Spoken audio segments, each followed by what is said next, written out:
शक्ति, सफलता और जीवन का उद्देश्य, ये कुछ ऐसे सवाल हैं जो हम सबके मन में कभी ना कभी आते ही हैं। पर क्या हो अगर मैं कहूं कि इन सभी सवालों के जवाब एक बहुत ही प्राचीन ग्रंथ में छिपे हुए हैं?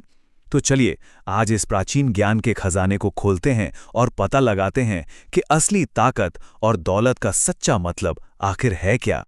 देखिए, ये ग्रंथ सिर्फ कुछ पन्नों का संग्रह नहीं है, बल्कि ये एक ऐसी चाबी है जो सदियों पुराने ज्ञान के दरवाजे खोलती है। तो सबसे पहले बात करते हैं शक्ति की, यानी पावर की। इस ग्रंथ के अनुसार असली ताकत सिर्फ शारीरिक बल तक ही सीमित नहीं है। नहीं, इसका मतलब कहीं ज्यादा गहरा है। तो सवाल उठता है कि आखिर असली ताकत है क्या?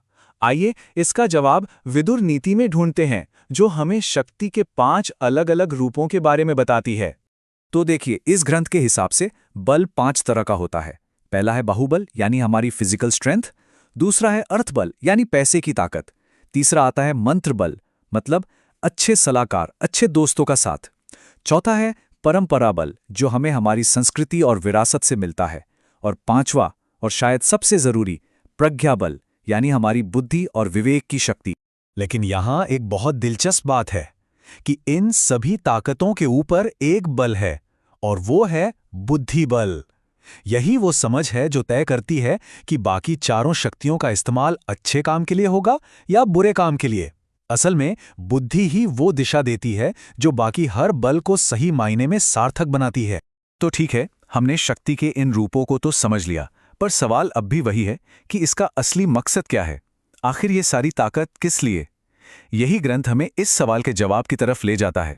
और यहीं से शुरू होती है एक बहस, धन और सेवा के बीच। क्या जिंदगी का लक्ष्य सिर्फ ज्यादा से ज्यादा पैसा कमाना है, या फिर इसका कोई और, इससे भी बड़ा मकसद है? इसे एक कहानी से समझते हैं। एक बार एक संत से पूछा गया, लोग पैसे को इतनी अहमियत क्यों देते हैं? क्या धर्म का असली फल पैसा कमाना ही है?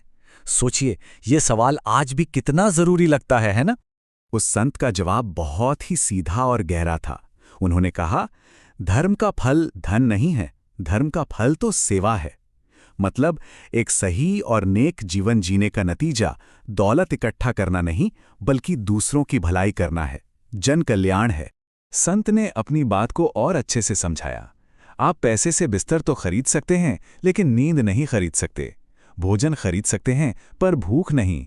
किताबें खरीदी जा सकती हैं, पर उनसे मिलने वाला ज्ञान नहीं। मतलब साफ है कि पैसे और भौतिक चीजों की अपनी एक सीमा है। तो इस कहानी का सार यही है कि पैसा ही सब कुछ नहीं है। असल में जीवन की जो सबसे कीमती चीजें हैं ना, वो पैसे की पहुंच से बहुत दूर हैं। तो अगर धन ही असली मंजिल नहीं है, तो फिर क्या है? चलिए अब समझते हैं कि ये प्राचीन ग्रंथ जीवन की असली दौलत किसे मानता है। सच्ची संतुष्टि का रास्ता बहुत साफ साफ बताया गया है। जीवन का असली मकसद सेवा है। सबसे महान काम भी सेवा ही है। और एक सार्थक जीवन का फल धन दौलत नहीं, बल्कि लोगों का भला करना है। और आखिर में ये ग्रंथ हमें एक बहुत ही शक्तिशाली सूत्र देता है, सेवा परमो धर्मः। इसका मतलब है सेवा ही सबसे बड़ा, सबसे ऊंचा धर्म और कर्तव्य है। यही असली धन है और यही सच्ची शक्ति का प्रतीक। तो ये जो सदियों पुराना ज्ञान है ना, ये हमें आज एक बहुत जरूरी सवाल के साथ छोड़ जाता है। आज की इस भागदौड़ भरी दुनिया में, जहां सफलता को अक्सर पैसे से ही तौला जाता है, हम असली दौलत यानी सेवा का धन कैसे कमा सकते हैं? ये सोचने वाली बात है।